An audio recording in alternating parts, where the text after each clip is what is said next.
I've been telling people there's a lot of ways to cure yourself of this mythology of America is just interested in peace and prosperity and democracy in the world. And I guess why I keep harping on this, and I like your answers to this, is because, again, I keep going, I seeing the Tucker Carlsons and Candace Owens and Dave Smith. And I think there's a lot of Americans who had a kind of romantic, or still have a romantic, naive mythology of what America is, and maybe are now getting wise to the mechanics of empire.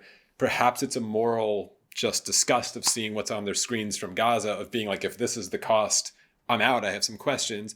Perhaps it's Epstein being like, wait, is there really like a deep state underneath all of this? How far back does this go? Should we rethink about 9/11? I mean, I think this is all open now. But yeah, religious questions too, right? Where, and this is, I think the big one is evangelical Christians saying, wait a minute, like, not only am I changing my mind, but you've been lying to me this whole time, right? Like, the Bible doesn't really say I got to do whatever the Likud says. The guy that wrote the Sermon on the Mount can't possibly be the same guy mandating that I support these people killing children, invoking the Old Testament, invoking the story of Amalek, or God, the creator of the universe, says you're supposed to kill every last baby in your enemy's community. Yeah, that's not what Christians believe. I mean, but how can you continue to? They hit the church. That's right. And a few people are like, "Wait a minute!" It was like, "Oh, that one got away from us. Sorry, guys." It was like, "Okay, right." Yeah.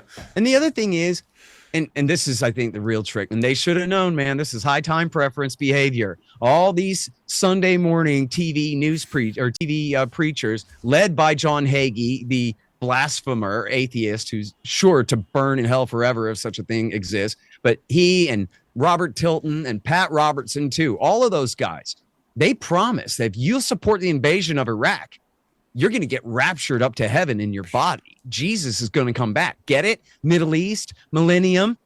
So they would tell people in church on Sunday, John Hagee, you could get raptured out of this building right now because the George Bush going to Iraq to serve the interests of the Likud at the cost of your son's life. It's all this magic crap. It's all your faith, your deepest, sincere beliefs in Jesus and the afterlife.